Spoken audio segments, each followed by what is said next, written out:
esquece e me ilumina. Preciso de você aqui. O sol vê se enriquece a minha melanina. Só você me faz sorrir. E quando você vem, tudo fica bem mais tranquilo. Oh, tranquilo.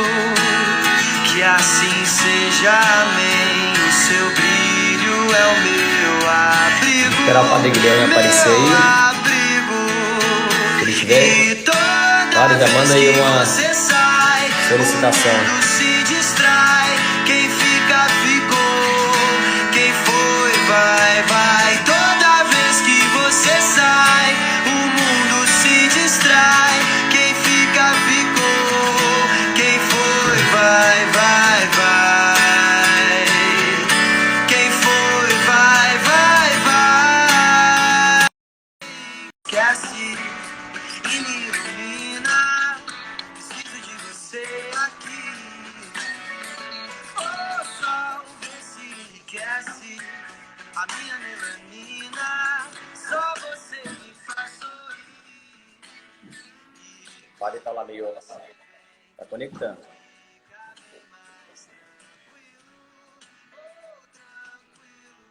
Esperar o Padre Guilherme ele entrar. Oi, Oi, sua imagem tá rodando aqui, tá parada, mas escuta. a sua para mim ficou preta. Mas estava aparecendo, eu vi você todo intelectual aí atrás dos livros. Ah, é. Pera aí, Quer deixa que eu eu... saia e entre de novo? Sai e entra de novo. Vamos lá, mexe de novo. Vamos ver se o Padre Guilherme consegue entrar aqui.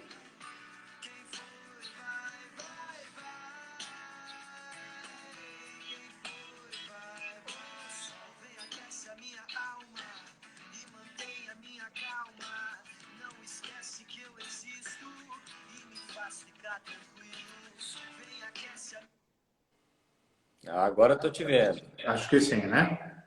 Agora tá tendo com cara de gente. Então já é um milagre da internet. Vamos só esperar o pessoal entrar um pouquinho mais. Sim. Boa noite, Rafael, tudo bem? Boa noite, tudo bem? Tudo Boa bem. Você madrugada me aí, né? Hã? Boa madrugada. Ah, sim, pois é. Boa noite, porque hoje já é amanhã. É, E tá tudo em ordem, tudo em paz? tudo em paz, graças a Deus. E aí? Tudo bem, dentro do possível, tudo bem. Já estão em que semana já de isolamento? Já esqueceu. Já perdeu a noção do tempo. Eu acho que é a sexta. Sexta semana já. Agora eu não lembro se nós estamos caminhando para a sexta ou se nós já estamos na sexta. Eu acho que você já estou na sexta já. É capaz, é capaz. A Páscoa mexeu um pouco, porque a Páscoa tira um pouco da referência de dias da gente, né? Claro, claro. Até mesmo porque aqui o feriado é na segunda-feira. Você Sim. lembra, né? Que não tem o feriado na sexta, tem o feriado na segunda-feira. Então, Na segunda-feira, é isso. Com um calendário um pouco diferente. Justamente. Boa noite para quem está chegando de todos os lados. Acho que tem gente bastante. Gente de São Paulo, gente do Rio. Tem as caravanas do Padre Rafael. Tem a caravana do Rio de Janeiro, a caravana de São Paulo, a caravana... Eu vi alguém que era lá de... Alguém que era lá do seu grupo lá, dos católicos de... Boa noite, mano. Olha, Argentina, esses são teus. Muy bien, saludos. Sim, esses são lá de Bahia Blanca. Bom, para quem está entrando aí, vou apresentar rapidinho o Padre Guilherme. Queimar o filme dele um pouco, né? Para quem conhece, o Padre Guilherme foi um colega lá do tempo de filosofia. Os jovens do Rio já sabem um pouco sua história, hein? Eu contei para eles que Padre Guilherme, quando estudava com a gente, ele era um fenômeno, né? Durante a aula ele dormia e quando o professor perguntava alguma coisa, ele acordava e respondia certo, né? Era um milagre dele. Nem falar nada. Olha aí, ó. O pessoal da sua diocese de Santo André está presente aí, ó. Já está sabendo. Pois é, ó o exemplo que eu estou dando para os seminaristas. É um seminarista. E o Padre Guilherme era bom, hein? Porque ele dormia, mas conseguia responder todas as perguntas dos professores, né? Então, isso era um fenômeno, né? Hoje tivemos a graça de estudar filosofia juntos, não? Aprendi bastante com ele, com os conhecimentos dele lá. Já deu. Chega. Chega, senão eu já vou ter que responder. Vamos lá. Ele é da Diocese de Santo André, lá em São Paulo. Atualmente está em Roma estudando. Então, está servindo a igreja lá neste momento. Uma pessoa genial, né? Um coração aberto, um homem nota 10. E hoje ele vai nos falar um pouquinho, né? Convidei o Padre Guilherme para a gente poder, né, aproveitar este momento que estamos aí também em quarentena, né, isolamento. E é engraçado que alguns jovens, algumas pessoas têm questionado muito sobre este filme que a gente propôs aí, não, O Poço. Porque, se me parece bem, uma das ideias principais, né, do diretor do filme foi deixar em aberto algum suspense para as pessoas poderem usar uma imaginação, né? Por isso que ele tem várias interpretações, desde o cunho social, político, religioso, mas que no final das contas nos ajuda a refletir um pouco da nossa realidade, né? A realidade a qual estamos vivendo. É um filme um pouco pesado para algumas pessoas verem, né? Alguns disseram, padre, Deus me livre, da metade do filme eu já não consegui mais ver nada, né? Outras não, outras conseguiram ver, né? Conseguiram um pouco mais além.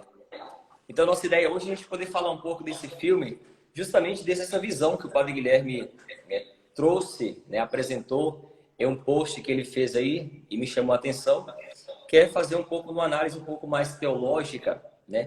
Não sermos teólogos aqui, mas trazer um pouco a reflexão teológica para a gente poder até mesmo entender alguns elementos da nossa própria fé. Visto que esse filme, né, ele é no gênero distópico, então o Padre Guilherme vai explicar um pouco para a gente o que é esse gênero, né, como nós podemos entender um pouco isso, Padre. Boa noite, Padre Rafael, agora oficialmente, né? Então, muito obrigado pelo convite de estar aqui, saudação a todo mundo que está entrando por aí.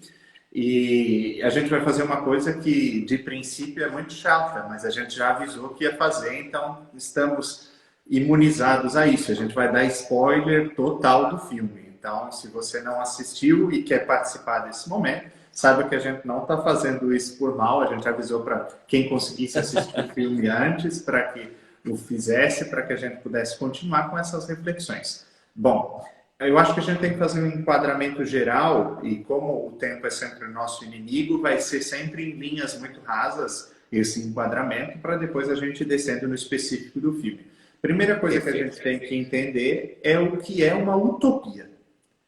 A gente só vai poder chegar nessas conclusões, nessas relações que o filme estabelece, se a gente tiver um mínimo de raciocínio sobre o que é uma utopia. A gente estava brincando da nossa época de estudo de filosofia, e a gente estudou o conceito de utopia quando a gente fazia filosofia, né? Inclusive, entre eles, eu cito o santo da Igreja Católica, São Tomás More, que é quem tem o livro por excelência chamado Utopia. A utopia é essa relação de um lugar que não existe. Normalmente a gente atribui utopia como um lugar impossível de se alcançar, um lugar que é impossível de se concretizar, de se relacionar, mas eu não diria isso seguindo a linha de tantos outros que são aqueles que lançaram as bases do pensamento utópico. A utopia é um lugar que se planeja, se almeja de um modo que outro se quer chegar, mas que ainda não encontrou concretude. Seja por um limite humano, seja por um limite da ordem social, seja por um limite das condições naturais. Então, não se encontrou ainda um espaço de concretização. Então, a partir desse elemento utópico, a gente vai para outra face, que é o contrário do utópico. E o contrário do utópico ficou conhecido como distópico. Então, seria uma não utopia. O que é uma não utopia? É justamente a realização do contrário daquilo que seria a utopia.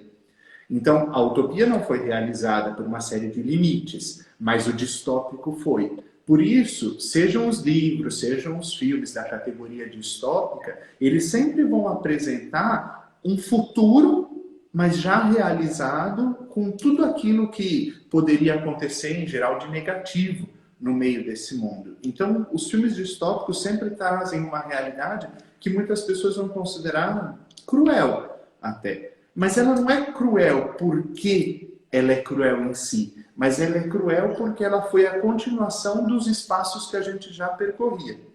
Então, porque a gente já agia com crueldade, porque a gente já estabelecia essa relação de crueldade entre nós, proporcionou-se esse futuro tão estranho. Padre Rafael, você está me vendo ou ouvindo? Porque você sumiu ali para mim.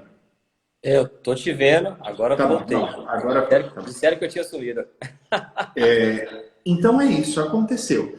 Eu não sei se alguém chegou a assistir, vamos mexer com as idades do nosso público aqui, mas, por exemplo, Blade Runner, que é um antigo, é um dos filmes mais clássicos de distopia. Então tem, e aí como livros a gente tem um recente que a molecada viu, molecada com todo respeito eu quero dizer, mas só para dizer que a gente já está ficando velho, mas Jogos Vorazes. Então esses filmes sempre trazem essa relação desse futuro que é calamitoso e ao mesmo tempo ele é inevitável se a gente segue as opções que a gente está agindo agora, as opções que a gente está fazendo nesse momento. Então esse é o panorama geral do filme. O filme O Poço é um filme distópico. E A gente pode, padre, só para poder trazer, né, o filme mais próximo, o próprio filme Matrix, não, né? Para as pessoas poderem entender um filme mais próximo, né? Não revelar a idade. Mas você foi pro Matrix. O Matrix é mais antigo que os Jogos Vorazes aí. Tem o mais antigo também, a Laranja Mecânica. Sim. Esse é um fenômeno, né? Então esse é muito interessante. Bom, e aí dentro dessa distopia, você tem tanto um sentido de coisas que são identificáveis e coisas que são imagináveis. Então, é difícil um filme distópico você pegar e ver todos os elementos precisamente indicados. Então, ele sempre dá uma margem de trazer para a sua realidade aonde aquela distopia se concretiza na tua vivência, na tua relação e tudo aquilo que você está envolto, né? Do mesmo jeito que uma utopia. Se a gente pega a utopia e você tem uma projeção do seu ser, das suas opções, sejam elas religiosas, sejam elas sociais, a tua utopia, ela tem muito de você e tem muito do que você vive, das opções que você viveu, do que te foi proporcionado de viver. A mesma coisa a relação distópica. E aí foi que entrou, que fazendo uma análise, porque foi logo que saiu primeiro, esse filme já estava ganhando muito espaço na área do cinema, ele já estava sendo muito premiado no Canadá. E aí, nesse período da quarentena, a gente fez uma coisa que normalmente a gente não pode fazer, se permitiu fazer isso, que foi uma análise um pouco mais apurada. Por quê? Eu até falei isso num outro comentário que eu fiz. Não basta a gente ser um consumidor passivo dessas atividades que a gente está tendo nesse momento, seja da leitura, seja de um filme, seja de qualquer coisa que a gente realiza nesses dias, mas se a gente conseguir dar um sentido para nós daquilo, a gente não vira um mero consumidor de um entretenimento que, sabe, que depois não fica para nós. Então foi por isso que eu sentei alguns minutos para escrever um pouco uma análise, até mesmo porque já estava começando a ressoar as muitas dúvidas em relação a esse filme. E aí é que tá. Tem muita gente que acaba não gostando porque não parou para fazer esse exercício. Então, não gosta porque ele exige que você volte nele. E hoje em dia, são poucos os filmes que exigem que a gente retorne neles para poder fazer uma apreciação sobre gostar ou não gostar. A parte da questão da violência, e essa eu nem entro, tem gente que não gosta mesmo desses filmes mais violentos, então é um direito, é muito justo que quem não gosta também não se submeta a isso, sobretudo num período onde a gente está mais fragilizado, todos nós estamos fragilizados por essa condição física, por essa condição mental em que estamos submetidos nesse tempo. Mas chega de introduções, né? Porque senão a gente vai avante. Bom, para essa reflexão foi um modo de ter um pouco de metodologia nisso a divisão em 4 elementos. Então, seja o dado espacial, seja o dado temporal, o subjetivo, a partir dos personagens que estão no filme, e o caráter teleológico, que não é teológico, mas porque visa a finalidade dessa mensagem. O que essa mensagem tem a dizer para nós? Não sei se você quer comentar alguma coisa, Padre Rafael. Não, perfeito. Poderia explicar novamente a questão do teleológico, para o pessoal poder sim. entender essa diferença. Pode? Como a gente tem por formação, né, nem você nem eu somos teólogos por ofício, nós somos teólogos por formação, e isso faz uma grande diferença, né, com todo o respeito àqueles que se dedicam toda a vida deles para essas reflexões, produções acadêmicas. Até esse momento não foi o que foi pedido em específico, seja para o Padre Rafael, seja para mim. Então nós somos encaminhados para uma maior formatação, pós-graduação em outras áreas. Então a gente faz a devida vênia. Eu vi que estava o Padre Pedro de Garanhuns, que é da área da dogmática e está nos acompanhando. Então, com data vênia a esses que são os teólogos por ofício, então a gente agradece esse serviço que prestam. Então a gente, dentro da nossa formação da área da graduação, a gente procurou, e com a nossa pastoralidade, oferecer esses instrumentais. E quando o Padre Rafael colocou teológico, e aqui eu vou dizer de teleológico, é porque esse teleológico vai estar dentro do teológico. Em que sentido? Teológico a gente sabe que é aquele discurso, toda aquela fala que a gente tem sobre o transcendente, sobre a realidade imanente e transcendente de Deus, que na fé cristã, naturalmente, vai se apresentar a partir da Trindade e dos mistérios que a envolvem. E dentro disso, a gente vai ter o critério teleológico, que é a finalidade, é a dimensão do fim, a que se destina. Por que isso? Porque não adianta a gente ver um filme, somente fazer uma análise e ficar dizendo, olha, isso é isso, isso, isso. Em sentido analógico, vai muito bem, e a gente sabe que os padres da igreja na patrística faziam isso com maestria, com uma herança que nós temos até hoje. Mas a gente tem que dar um sentido para a nossa vida dentro disso. Então, primeiro, o espaço do filme, a tempística do filme, os sujeitos ali envolvidos e qual é o fim dessa mensagem. Podemos começar? Então, Padre, como o nosso tempo é curto também, né? Sim, live só pode demorar no máximo 1 hora. Então vamos lá falar um pouco da questão desse espacial, né? Bom, sobre o critério espacial, o filme ele é muito interessante e até a fotografia do filme tem essas dimensões, né? Então a gente já começa com aquilo que envolve todo o filme, que é o dado do banquete. E o banquete, a gente sabe que na nossa espiritualidade, na fé cristã, ele é muito importante. Todas as nossas representações têm em vista da preparação do banquete que Deus nos oferece. Desde o povo da antiga aliança ao povo da nova aliança, que faz esse banquete com sentidos diversos, com significados diversos. E agora na Páscoa, essa nova e eterna aliança, o banquete do Cordeiro apresentado a nós, o banquete é a expressão dessa realidade onde todos se põem à mesa. O desejo de Deus é que todos se ponham à mesa e haja para todos, que é já o elemento que está presente no filme. Se a gente fosse perguntar, tem comida para todo mundo? Tem ou não tem, Rafa, ali? Com certeza. Tem comida para todo mundo. E não só tem comida para todo mundo, quanto tem a comida preferida de cada um. Esse é um elemento fundamental ali no filme, né? Que às vezes passa despercebido.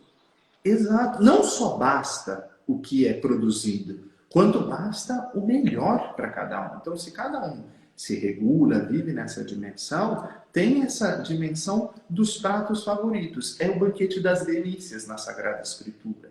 E muitas vezes a gente vai percebendo isso. Ainda nessa relação com esse espaço alimentar, a gente percebe o que acontece. Quando alguém subtrai um alimento de dentro dessa realidade da mesa e conserva assim enquanto a plataforma desce, ou se fica frio ou se fica quente. Você não pode conservar esse alimento.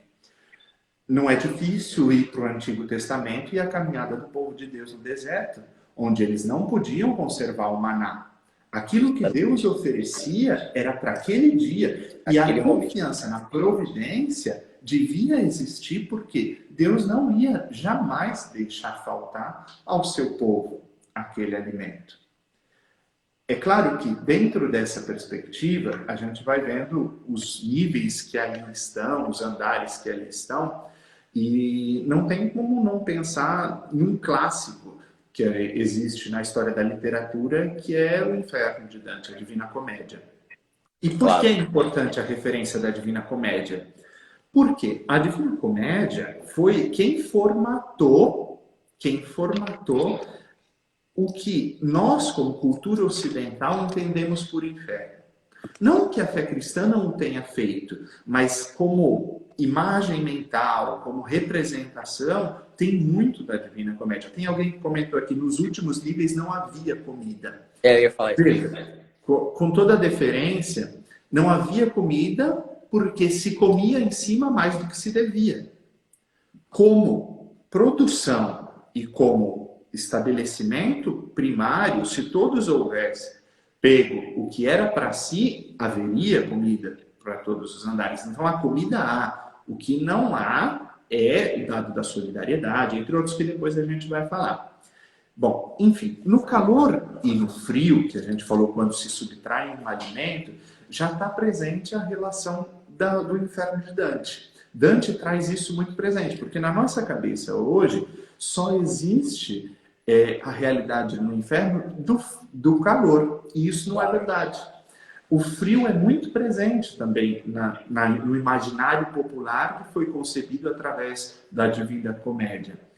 E também os níveis. Essa ideia de níveis, que no Inferno de Dante serão os círculos, estão ligados ao afastamento da graça, ao afastamento da razão. Então você se afasta por diversos motivos, e depois a gente vê que são por diversos pecados, você vai se afastando dessa realidade.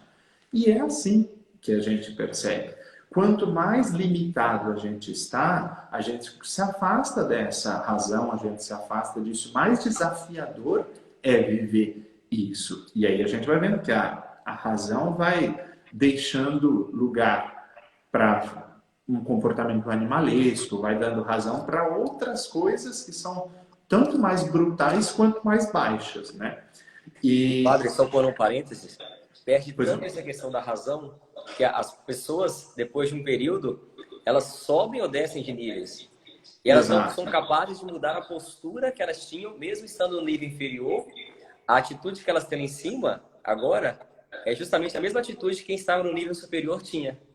De comer de uma Exato. forma animalesca e esquecer das pessoas que estão abaixo. Sim, sim. E esse seu comentário me fez lembrar, alguém me mandou, depois que eu já havia escrito, já havia publicado, alguns dias depois alguém me mandou um comentário do Leandro Carnal, o filósofo Leandro Carnal, sobre o filme também. E ele associa essa relação com o mal banal, que é a banalidade do mal de Hannah Arendt. E é aquela relação com Eichmann. Para quem não acompanha muito, o que é? Hannah Arendt, que viveu e refletiu sobre a realidade do nazismo, ela se perguntava como as pessoas podem ter comportamentos tão horríveis? Como podem? E através da figura do julgamento de Eichmann, que foi um dos oficiais do nazismo, vendo que ele era tão normal, que ele não era uma pessoa cruel no sentido de comportamento, que ele falava como uma pessoa normal, quando foi para ser preso, reagia como uma pessoa normal, a gente vai vendo, mas por quê? E aí a gente se pergunta, e essa é a reflexão de Hannah Arendt, pessoas normais são capazes de coisas horríveis, não adianta a gente esperar sempre que o mal venha de uma pessoa horrorosa. Lógico que isso é um chamamento para nós. Hannah Arendt diz, quando a gente se encontra nessa dimensão, a gente vai percebendo que está em nós isso. Então é quando a gente deixa de pensar que a gente age mal. Foi porque a gente começa a colher outros sistemas que destroem a gente e a gente não pensa, a gente não reflete sobre se aquilo está certo ou se aquilo está errado. E aí é que está, alguém comentou aí sobre o julgamento. E o primeiro julgamento, o primeiro juízo que a gente faz é sobre os nossos próprios comportamentos.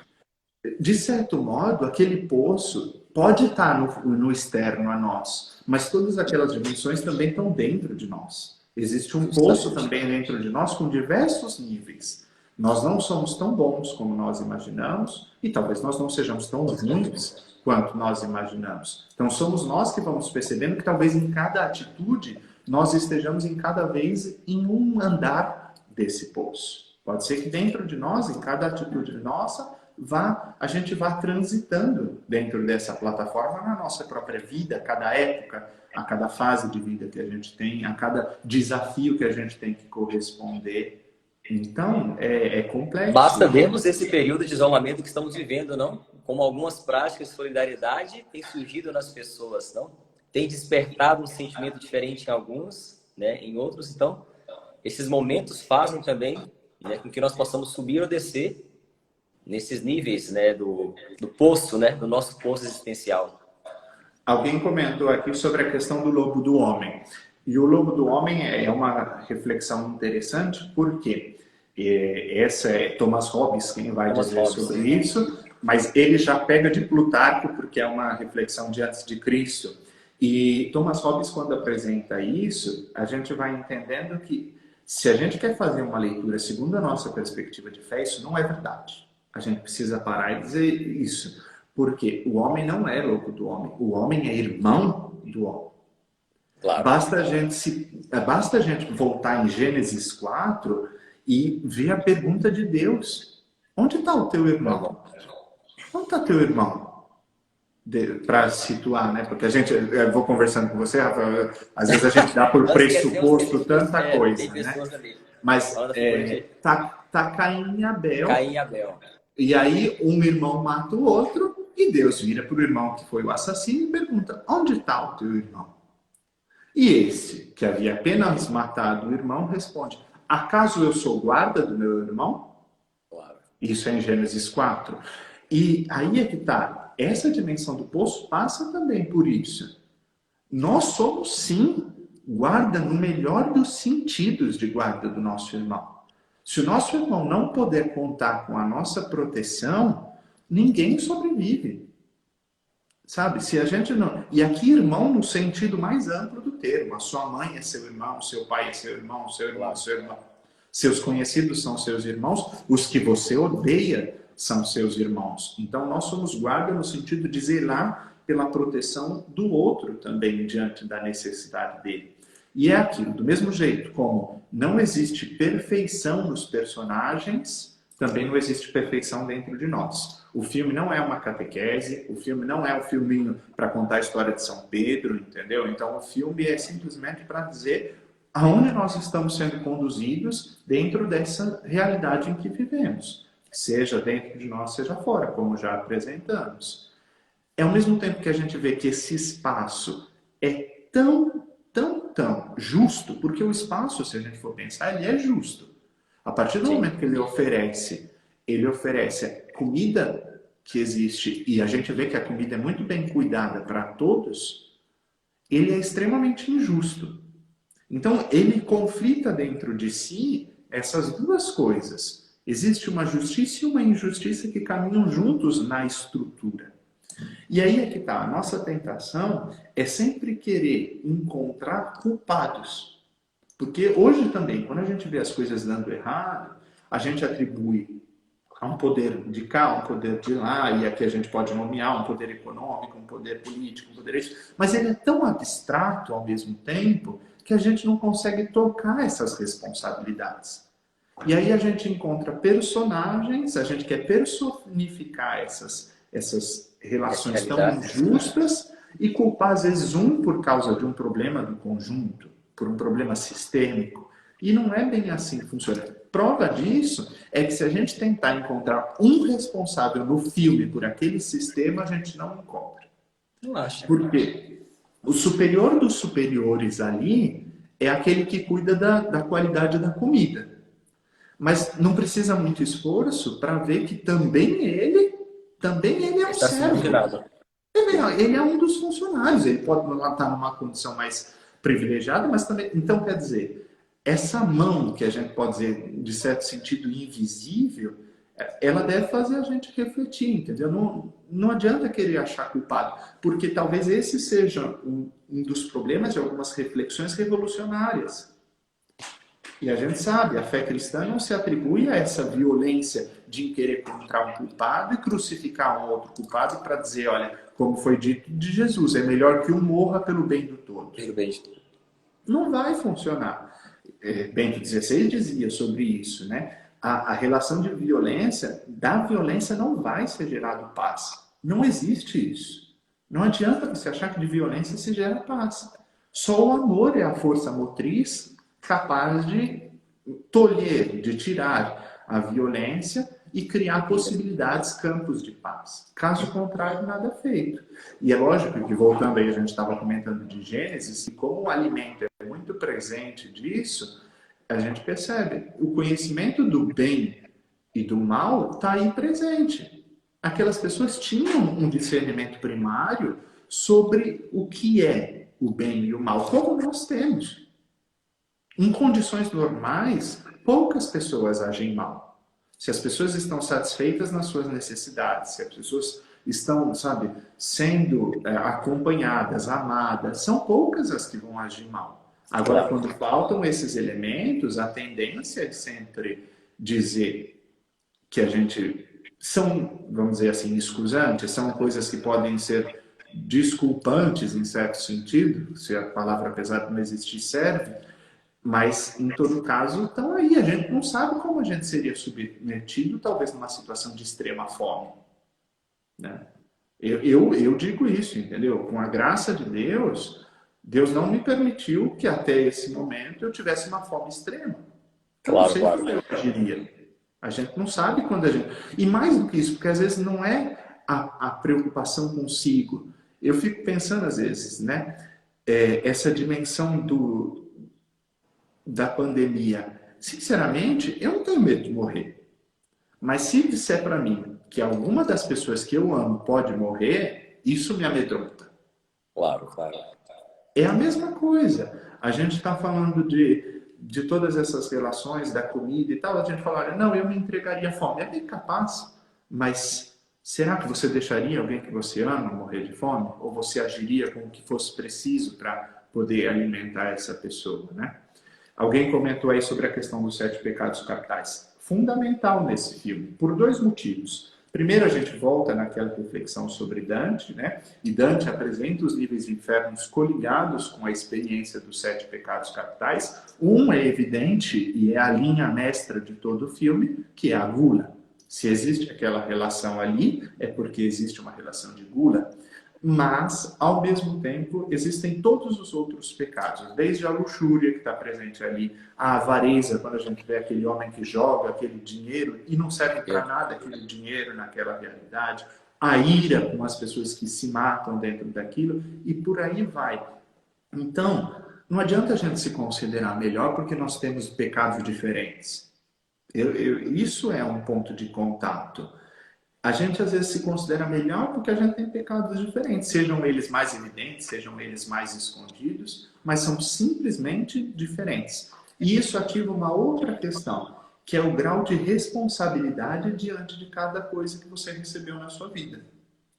Olha, é muito mais fácil para aquela mulher que pertenceu ao sistema toda a vida, que trabalhou no sistema toda a vida, ter um discernimento sobre toda aquela situação. Ela mandou muita gente para ali, ela foi parte do processo seletivo, ela entende como a máquina funciona, e isso deve chamar a atenção de nós também. Sim.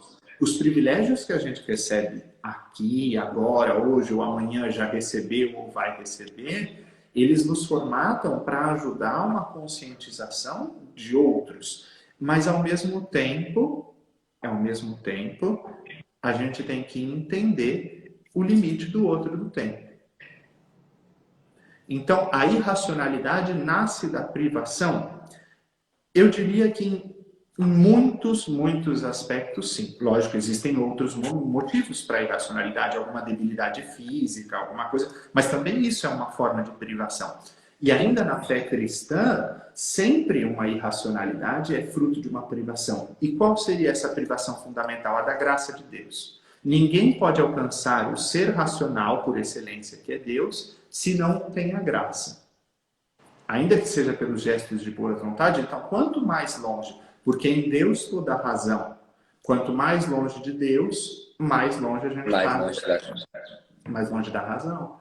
Então, existe Sim. sempre uma privação em diversas fases. E, lógico, existe aquela pirâmide que a gente conhece sobre as questões dos limites, né? As primeiras, as limitações fisiológicas, as limitações, cada um comporta em nós um tipo de reação de racionalidade ou irracionalidade em outro sentido, né? Então, alguém está dizendo sobre a questão do purgatório.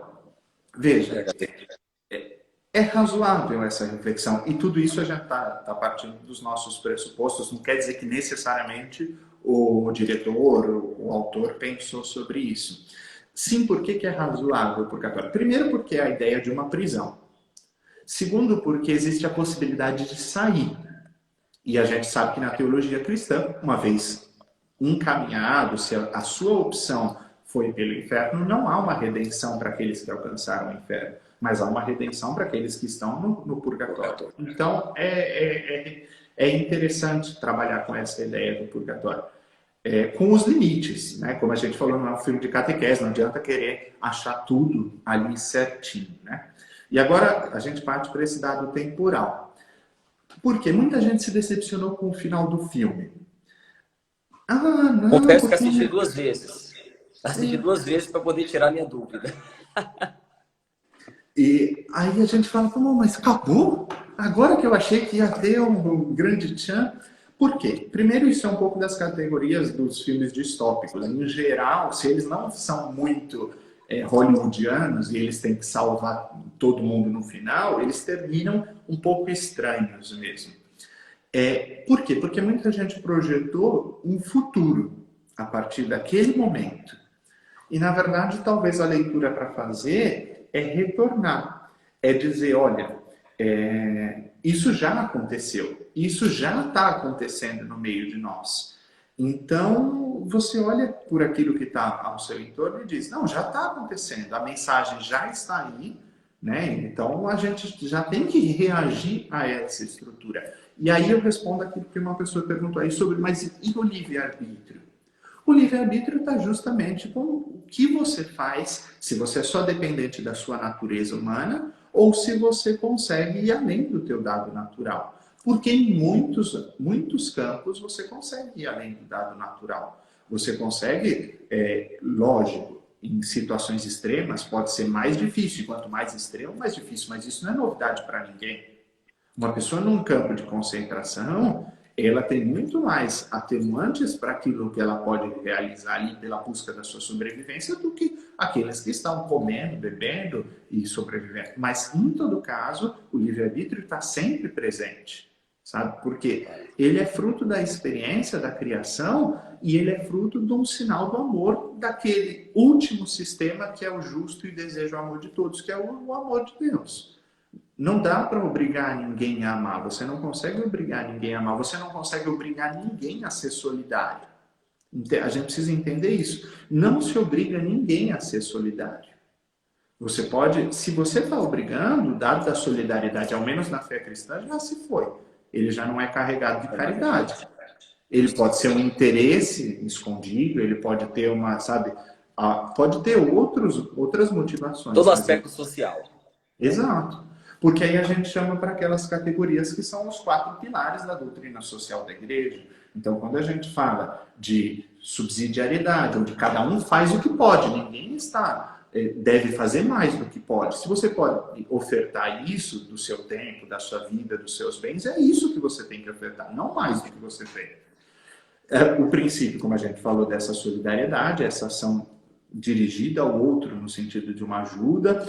O princípio da dignidade humana, e se a gente for ver, é isso que se perde ali, em campos extremos. A maior dificuldade é quando você tira a dignidade de uma pessoa, para ela é muito difícil de conviver com o outro, se o outro não se respeita na sua dignidade humana, né? Então, esses elementos são aqueles que vão formatando tanto a nossa experiência de sociedade, como nós a imaginamos na fé cristã. E por isso é interessante que alguém vai dizer, olha, mas isso é utopia. É utopia em partes, no sentido de que a gente pode realizar isso, mas isso ainda não encontrou no lugar no meio de nós.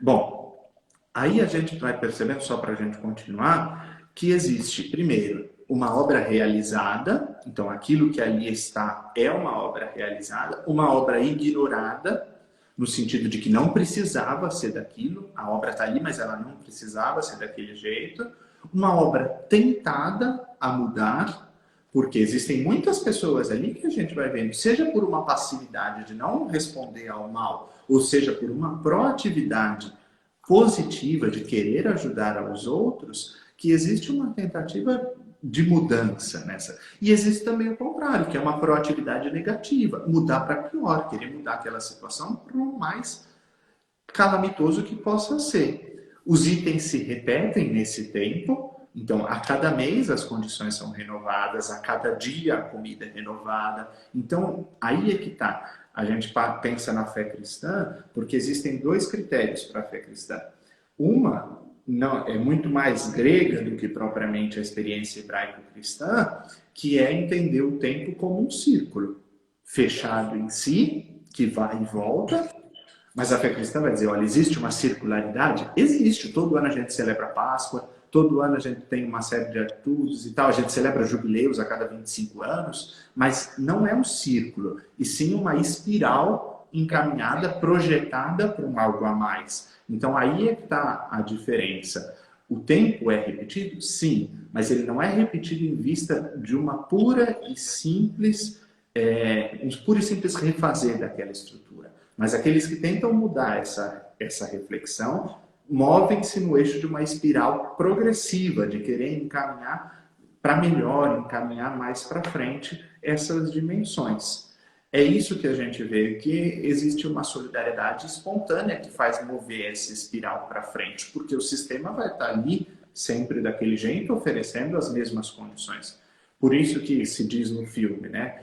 A solidariedade é um ato humano, ele é um gesto. Toda transformação passa pela humanidade. Não existe uma transformação que passe por simplesmente uma máquina, se ela foi programada para fazer aquilo, ela vai fazer aquilo a esmo. Quem não é programado somos nós os agentes capazes dessa transformação, né? Capazes de mudar a condição e não repetir como o Trimagasi, aqueles de cima, aqueles de baixo, aqueles que descem. Então, nós somos iguais em natureza, e a partir da nossa natureza igual, a gente tem princípios, características diferentes. E esses vão formatando a nossa realidade, mas também o nosso convívio. A gente não precisa entrar e sair do mesmo jeito. O personagem principal não entra e sai do mesmo jeito, ele sai diferente. Né? E aqui a gente já vai entrando no critério subjetivo da coisa. Então, existem esses personagens que vão mudando ao longo do processo. Sejam porque morrem, sejam porque chegam, sejam porque estão passando por novas experiências. E chama a atenção para os números do filme. Porque se a gente for pensar os números do filme, existem 333 níveis. Mas a gente deve pensar em quantas pessoas existem ali, porque existem 2 pessoas por nível. Então, são 666 pessoas naquela estrutura. Número que a gente sabe que na nossa tradição foi associado à imperfeição máxima, que é um número diabólico, um número atribuído à divisão total. Então, ali entre aquelas pessoas há uma divisão total. Em contrapartida, o 3 continua sendo importante, porque a gente sabe que na fé cristã, o 3 manifesta justamente essa presença divina, essa relação trinitária. E com 2 em cada nível, a gente vai percebendo que sempre existe, segundo a experiência cristã, a possibilidade do contato com o transcendente. Onde 2 ou mais estão reunidos, eu estou no meio deles. Então, cada nível, não interessa onde você está, não interessa se você está em cima, se você está embaixo, existe possibilidade de contato com o transcendente. Em outras palavras, não há lugar tão baixo que Deus não possa te alcançar. Não há nível tão baixo que você possa, não há fundo do poço que você vá descer que Deus não possa te encontrar. E aí nós voltamos outra vez na questão da experiência da graça, né? Que você Tocou logo desde o início, né? Exato. Essa graça alcança, essa graça sempre pode alcançar. Para uns vai ser mais difícil por causa das condições, por causa dos vícios, por causa disso, por causa daquilo, mas sempre pode ir. E aí, dentro ainda desse 3, a gente vai vendo essa relação, e aí isso foi talvez até uma ousadia minha, de identificar um elemento trinitário nos personagens principais, no sentido que o Trimagasi seria uma representação, um arquétipo, como diria Jung, daquela paternidade, porque é ele quem introduz Göring naquela relação, naquele mundo, é ele que apresenta esse mundo para o Göring. É um pai, em certo sentido, mas é o pai justo aquela imagem tão caricaturada que a nós não serve, mas a gente sabe que é o que tem na cabeça de muita gente, que é aquele pai que trabalha com aquela racionalidade, até com uma certa dose, que alguns diriam de uma crueldade, porque ele é capaz de cortar o filho para comer, mas mais do que isso, a gente percebe que ele amarra o Göring para só tirar o que fosse necessário e os dois sobrevivessem. Então é aquela ideia que São Tomás vai dizer do mal menor. Ainda que seja necessário em alguns momentos existir um mal, esse mal deve ser reduzido ao máximo. Ao máximo. Então é essa experiência.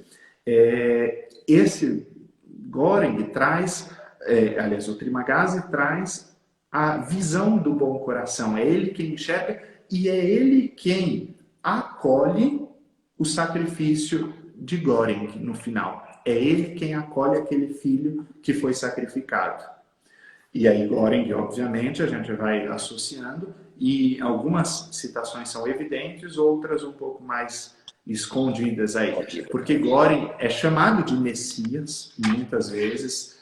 Há umas referências explícitas sobre o corpo e o sangue, como está nas Sagradas Escrituras. Um dado interessante é que ele voluntariamente vai até aquele lugar, diferentemente dos outros. Os outros não têm um critério voluntário naquilo. Eles são submissos àquela história. Ele não. Ele, em nome daquele certificado, que seria uma redenção pessoal, ele vai ao encontro daquela realidade. E isso sempre lembra de Jesus, né? Ninguém tira a minha vida, eu a dou livremente. O meu alimento é fazer a vontade do meu Pai. Então, sim, esse corpo que é representado, como está muito fresco na cabeça das pessoas, a ideia da descida da Sexta-feira Santa também, porque a experiência do Göring que desce é associada à experiência de Jesus que desce à mansão dos mortos na Sexta-feira Santa para fazer o resgate daqueles que ali estavam, né? E há também isso, a cultura popular disse Jesus desceu aos infernos. A gente sabe que não é bem esse o termo, mas desceu àquela mansão dos mortos, onde estavam aqueles que esperavam há muito essa redenção. E aí a fotografia do filme é muito bela nesse momento. Por quê? Porque quando está para terminar, o Göring está entregando a sua vida e ele está extremamente ensanguentado. Ele está ali como aquela imagem própria que a gente está acostumado de Jesus na cruz. Então, no fim da vida, quando ele se entrega, ele se dá por inteiro.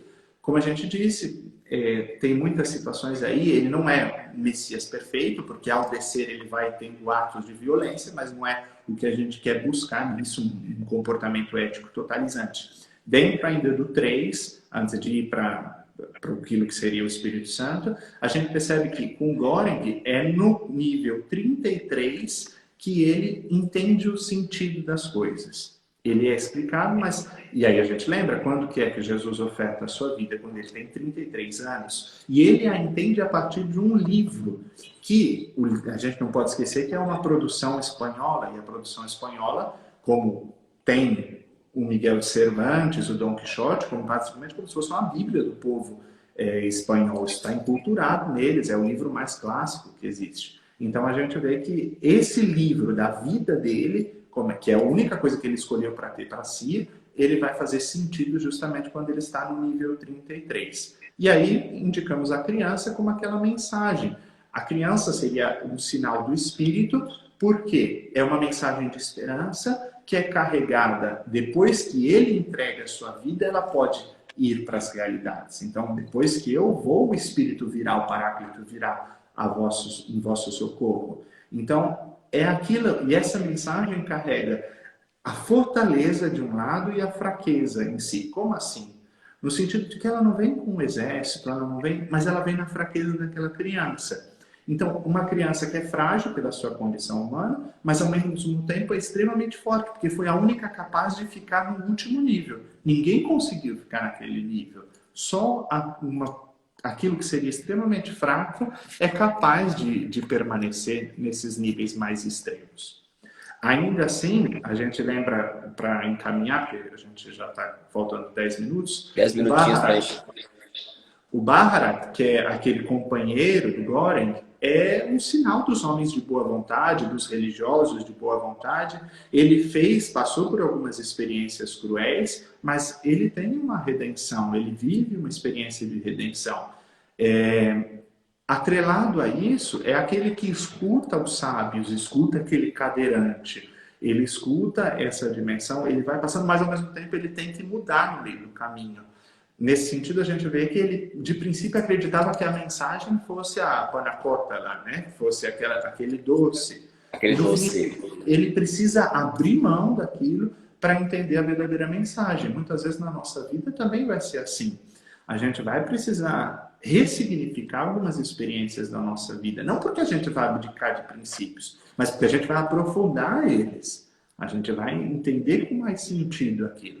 E Poimogiri, que é a personagem da administração, que a gente pode até dizer, talvez muito voando ainda muito, mas a figura do bom ladrão, que encontra a redenção quando já está perto da morte, quando ela tem um câncer que ela quer passar por aquela experiência e acolher. Em certo sentido, ela apresenta uma realidade maternal, porque ela é responsável por gerar aquelas pessoas para aquele sistema. Então, ela vai gerando com toda a racionalidade das pautas, das perguntas e tudo, mas ao mesmo tempo ela é extremamente alheia a tudo aquilo, ela se conjuga, ao mesmo tempo com um bom ladrão e uma figura um pouco de Pôncio Pilatos, porque ao mesmo tempo que ela é extremamente responsável, ela sabe de tudo que acontece ali, para ela tanto faz se estão indo para aquele lugar. As coisas só começam a fazer sentido quando aquilo toca diretamente o sentido da existência dela. Ela opta, né, descer ali e viver a experiência em si, né? E a Miharu, que é a mãe da menina, né, ela pode ser entendida como uma preparação desse caminho. O Goren só vai fazer o caminho da descida porque ele viu que é possível através da Miharu. No sentido quase como aqueles profetas do Antigo Testamento que apontam o caminho, que indicam a possibilidade, que vão preparando isso. E aí a gente vai vendo que, ao mostrar que é possível, existe um relacionamento que vai mudando ao longo da história. Em que sentido? Ela vai mostrando para Goring que de um amor afetivo a gente pode ir a um amor oblativo. Então, ele sonha com ela, tendo relações com ela e tudo, mas essa maior relação que eles têm é quando os dois se oferecem, quando os dois entregam a vida em momentos diferentes, em jeitos diferentes, mas não se limitam à afetividade, mas passam à oblatividade. E isso também para nós. Não adianta a gente ficar com todo esse discurso aqui, fazendo lives e mais lives, horas e mais horas, se essa afetividade que a gente tem com as pessoas, se essa experiência que a gente tem com as pessoas não se transformar em oblatividade, se a gente não tiver dados concretos da nossa tentativa de descida à realidade do outro que precisa, a realidade do ser humano que precisa em todas as ordens, material, sabe, espiritual, todos os níveis de necessidade. Ninguém é tão rico que não precise de nada, ninguém é tão pobre que não tenha nada a oferecer, né? É um jargão, mas cabe muito bem aqui. E aí a gente caminha para... Sim. Eu sei que você fala muito, isso é bom. Eu conheço bem. Já dizia Neide, né? Mas em 2 minutos, 3 minutos no máximo, como a gente pode finalizar aí dizendo um pouco dessa mensagem teológica, né? Chegamos à teleologia, que é o sinal da finalidade da mensagem.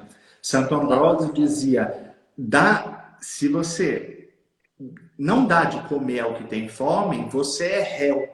E isso é um grande sinal. Nessa frase de Santo Ambrósio, aí a gente podia resumir toda essa encarnação desse filme. Santo Agostinho, por exemplo, dizia, A alma desregrada é para si mesma um castigo, no sentido que se a gente não tem o regramento daquilo que a gente come, daquilo que a gente vive, de como a gente vive, é difícil isso, não existe nenhum de nós perfeito nesse sentido. Nós mesmos nos castigamos, nós fazemos uma escolha de castigo para nós, porque a gente judia da nossa saúde, a gente judia de muitas coisas, né? Então, e aí o último elemento é a gente pensar concluir com São Tomás de Aquino, onde ele diz, olha, em caso de extrema necessidade, ninguém comete um ato ilícito se está buscando aquilo que para si não pode, que é para sua sobrevivência extremada. Então, tudo se torna comum quando as coisas são para necessidade extrema. E aí isso é uma das questões da Suma Teológica, né? Passo a palavra para você. Padre, muito obrigado. Eu acho que foi muito bom a gente poder partilhar um pouco essa experiência, não? Para quem entrou agora, a gente finalizar, vou deixar salvo e depois vai estar salvo também, né? Se aqui deixar a live, vamos deixar salvo também lá no YouTube, né? Para a gente poder rever e ver a cara do Padre Guilherme outra vez, não? Obrigado pelo convite, Padre. Essa é uma das coisas interessantes, eu acho que a gente aprendeu na faculdade. Eu tinha uma professora nossa de filosofia contemporânea, não sei se ele lembra, a Neide, né? Ela gostava muito de fazer isso com a filosofia, não? De pedir que a gente refletisse a partir de alguns filmes, né? Não sei se você lembra, A Liberdade, desde Thelma e Louise, e vários filmes que nós fomos assistindo e refletindo um pouco isso. E nos ajuda também, né, com a nossa fé, né, a tomarmos esses elementos culturais e podermos também trazer para a nossa reflexão, como o senhor apresentou muito bem aqui. Quero agradecer mais uma vez. Não sei que já está dando 1 da manhã aí, né? Mas vamos marcar outra, se Deus quiser. Eu acho que é uma experiência, né? Esse tempo fez também a gente poder pensar como nos aproximarmos também dos leigos, né? Daqueles que estão na nossa paróquia, de uma forma também que possa ajudá-los a refletir sobre várias questões da nossa realidade e da nossa própria fé. Então, agradeço o senhor mais uma vez. Obrigado. Tá? E, Obrigado. Se Deus quiser, pronto, vamos estar fazendo uma próxima aí. Sim, pois não, será uma alegria. E aproveitando só para a gente concluir com o nosso Papa, né? Naquele momento que ele fez a oração aqui na Praça Vazia, que ficou marcado em todo mundo, a gente viu que ele disse, olha, a gente não podia continuar numa sociedade doente achando que tudo estava tudo bem, que nós viveríamos saudáveis em uma sociedade doente. E é isso, o resumo do filme é isso. Estamos em uma sociedade doente, não podemos continuar acreditando nisso, né? Então a gente tem que ser esse canal.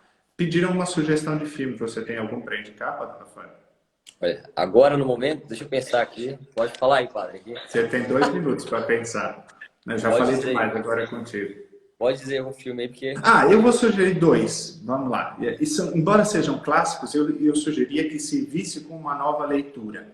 As Crônicas de Nárnia é um filme muito antigo, mas que tem todo um sentido cristão, porque o Lewis era um protestante, e com uma categoria para dizer das coisas. E O Senhor dos Anéis, por incrível que pareça, os dois eram 2 amigos. O Tolkien era um católico fenomenal. Então, os 2 filmes, se você lê O Senhor dos Anéis a partir da perspectiva dos atos morais, do valor da amizade, do valor dessa moralidade que ele, como católico, queria transmitir, e as Crônicas de Nárnia, num jeito evidente sobre a história de Jesus Cristo, através do leão. Esses 2 eu sugiro. Né? Padre, então eu vou pedir, já que você está aí, desde Roma, nos dê a sua bênção. Temos exatamente 1 minuto para encerrarmos. Nos dê a sua bênção aí. O Senhor esteja convosco. Ele está no meio de nós. Que pela intercessão desse Deus amoroso, que nos quer todos irmãos, através da paz que vem dele, abençoe-vos este Deus amor. Em nome do Pai, do Filho e do Espírito Santo. Amém. Amém. Boa noite a todos. Obrigado. Boa madrugada, né? Um forte abraço. Tchau. Obrigado. Até mais, irmão.